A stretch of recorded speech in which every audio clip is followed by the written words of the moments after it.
volta com Saúde no Colo, hoje conversando com Karina Costa Salles. A Karina é terapeuta ocupacional e vamos conversar sobre o autismo. No primeiro bloco falamos sobre o que é a terapia ocupacional e sobre suas outras atividades. E agora vamos lá, Karina, fala pra gente o que é, defina o que é autismo. Autismo ele é uma disfunção no desenvolvimento da criança que compromete 3 áreas: a questão da comunicação, a questão da interação social e a questão do comportamento, né? O que a gente tem que às vezes destacar é que as pessoas ainda têm um estereótipo muito formado, que são o autista é aquela criança que se balança, que não olha no nosso olho, tem uma visão ainda muito fechada sobre isso. E não é bem assim, né? Através da minha experiência, eu tenho crianças que são sim muito carinhosas, que gostam de abraço, que gostam de beijo, que olham no nosso olho, só que às vezes eles têm algumas dificuldades nessas 3 áreas e eles não sabem lidar com isso. Então só repete pra gente. As 3 áreas é o comportamento. Relação ao comportamento, a relação da interação social, ele não percebe o outro, ele não consegue interagir de forma adequada com o outro, né? E a comunicação, né? Então às vezes eles não conseguem desenvolver a linguagem para estabelecer a questão da língua e ter uma comunicação. O autista tem déficit, um exemplo, ele tem retardo mental? Sim, acaba comprometendo em alguns casos, ou ele está associado com a deficiência intelectual, né? A gente tem, às vezes, o autismo com deficiência intelectual, né? Ou a gente tem a síndrome de Asperger, né? Que a gente tem aquele, que ele acaba tendo uma habilidade maior, né? Então ele é muito bom, por exemplo, em matemática, ou ele é muito bom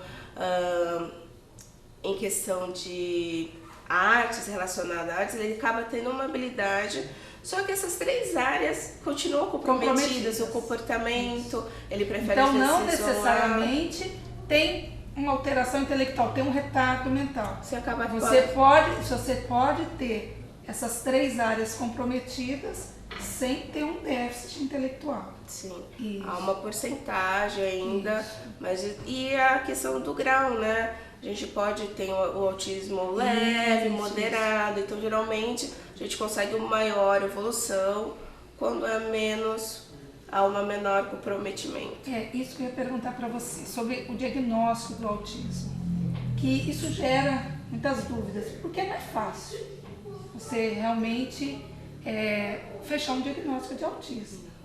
Fala um pouquinho sobre isso. Até esses determinados graus, doenças, outras patologias que têm essa característica, fala um pouquinho. Isso.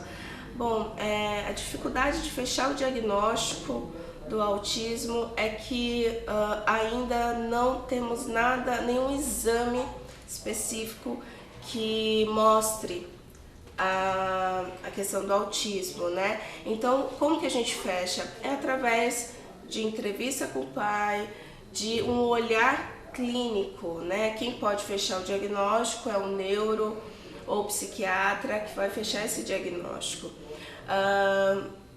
A dificuldade também, algumas diferenças científicas de alguns autores como que a gente dá um diagnóstico de autismo para uma criança de 2 anos, de 3 anos, sendo que realmente pode considerar normal esse atraso na fala, esse atraso na linguagem, ou essa dificuldade de interagir com aquela outra criança, porque querendo ou não, faz parte. Então, como que a gente consegue observar isso, né? Então, a questão do diagnóstico ainda muito cedo, precoce, entra ainda nesses questionamentos, tudo. Quando há uma evolução, assim, quando a criança já tem uma certa idade, de 5, 6 anos, é bem mais fácil fechar por ter essas 3 áreas estarem bem mais claras. Isso muitas vezes gera uma ansiedade para a família, os pais, tios, avós, o fato de achar que realmente a criança tem alguma coisa, mas não fechar o diagnóstico. Isso. Você acabou de falar sobre a precocidade no diagnóstico, que muitas vezes não se consegue fazer. É importante, eu acho que qualquer patologia, eu acho que é até importante ter um diagnóstico precoce para você fazer o tratamento. Mas não necessariamente você fechar o diagnóstico. Não. Você pode iniciar alguma intervenção sem fechar o diagnóstico. Isso mesmo. Então, assim, se o médico tem, assim, a criança apresentou uma alteração na linguagem, um atraso nessa linguagem, nessa comunicação, ou apresenta alteração no comportamento, o que a gente sempre, o médico vai indicar algum profissional. Isso. Não, então vamos procurar o fono, psicólogo, uma equipe, alguém que possa iniciar essa intervenção.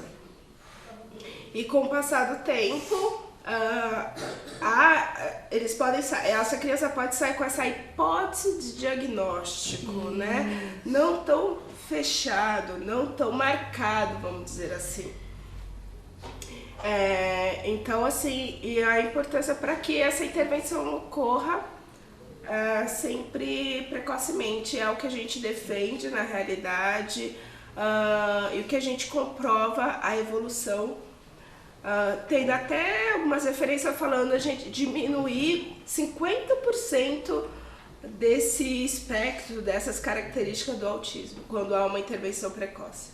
Então, pelo que eu entendi, um exemplo, você pode até iniciar o tratamento com essa hipótese diagnóstica. Então, a hipótese diagnóstica é uma hipótese, tem algumas características, é autista. Então, a criança está com essa hipótese diagnóstica. Inicia até precocemente, sem fechar esse diagnóstico, o tratamento. Nesse meio tempo, você pode até chegar à conclusão que não é autismo. Isso acontece? Acontece. Né? E acontece até mesmo ao contrário, crianças que chegam com o diagnóstico e com o passar do tempo a gente percebe que não é.